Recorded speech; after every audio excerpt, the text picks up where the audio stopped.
శ్రీవల్లి చందుకి అన్నం తినిపిస్తూ ఉంటే వేదవతి రామరాజు చూస్తూ చాలా సంతోషపడతారు.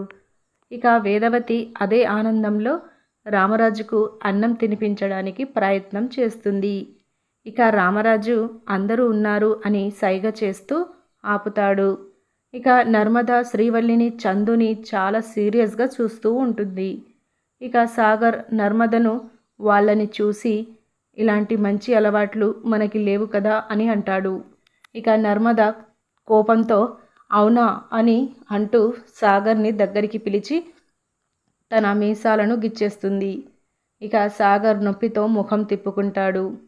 ఇక ప్రేమ కూడా శ్రీవల్లి వైపు చూస్తూ ఉంటే ధీరజ్ ఉండి ఏంటి ఆ సీన్ మన మధ్య ఊహించుకుంటున్నావా అని అడుగుతాడు. నీ ముఖానికి అంత లేదులే అని ప్రేమ అంటుంది. కట్ చేస్తే శ్రీవల్లి ప్రేమను వాళ్ళ ఇంట్లో వాళ్ళని అందరినీ తిట్టిన తర్వాత ప్రేమ ఏడ్చుకుంటూ రూమ్ బయటకి వస్తూ ఉంటుంది. ఇక హాల్లో చందు సాగర్ ధీరజ్ వీళ్ళు కూర్చొని చాలా సంతోషంతో మాట్లాడుకుంటూ ఉంటారు. ప్రేమ చూసి ధీరజ్ని పిలుస్తుంది. ప్రేమ ఎంత పిలిచినా పట్టించుకోకుండా ధీరజ్ ఉంటే సాగర్ వాళ్ళ ప్రేమ పిలుస్తుందిరా ఎందుకో వెళ్ళు చిన్నోడా అని చెప్తాడు. ఇక ధీరజ్ ప్రేమ దగ్గరికి వెళ్తాడు. ప్రేమ ధీరజ్ బయటకి వచ్చి ఏంటి నీ గోల అని ధీరజ్ ప్రేమని అడుగుతాడు. ఇక ప్రేమ చాలా ఏడుస్తూ మీ పెద్ద వదిన మా ఫ్యామిలీ గురించి ఎంత దారుణంగా మాట్లాడిందో తెలుసా? మా వాళ్ళందరూ దుర్మార్గులు రాక్షసులట, కిడ్నాప్ చేసి ప్రాణాలు తీసే కిరాతకులట, అంతేకాదు ధీరజ్ని పెళ్లి చేసుకోవడానికి నీకు బుద్ధి లేదు అని చాలా దారుణంగా అవమానిస్తూ మాట్లాడింది తెలుసా? నన్ను నా ఫ్యామిలీని అలా తిడుతూ ఉంటే నాకు ఎంత బాధ వేసిందో తెలుసా అని ప్రేమ ఏడుస్తూ చెప్తుంది. మా వదిన మాట్లాడిన దాంట్లో తప్పేముంది, అన్నీ కరెక్టే కదా అని ధీరజ్ అంటాడు. ప్రేమ ఒక్కసారిగా షాక్ అవుతుంది. నువ్వు నన్ను సడన్గా చేయి పట్టుకొని పక్కకు లాక్కొని వస్తే కళ్ళల్లో నీళ్లతో మాట్లాడితే ఏం జరిగిందో అని చాలా టెన్షన్ పడిపోయాను. ఇంత చిన్న విషయానికే నువ్వింత హడావిడి చేసింది సెన్స్ లేకపోతే సరి అని ధీరజ్ అంటాడు. మీ వదిన మాటలకు నేను హర్ట్ అయి ఇంత బాధపడుతూ ఉంటే అది నీకు సింపుల్ విషయం అని అనిపిస్తుందా?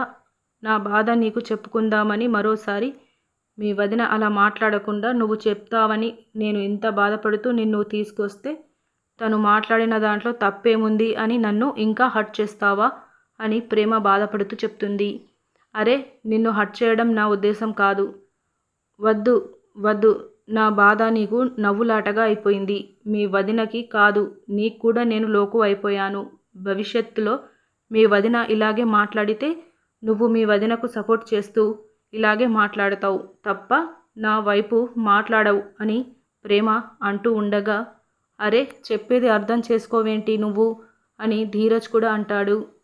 అర్థమైంది, నేను ఈ ఇంట్లో ఒంటరి దాన్ని తప్ప నువ్వు నాకు సపోర్ట్ చేయవని అర్థమైంది. మరి నాకు ఇంట్లో విలువ లేనప్పుడు సపోర్ట్ లేనప్పుడు ఇంట్లో నేను ఎందుకు ఉండాలి?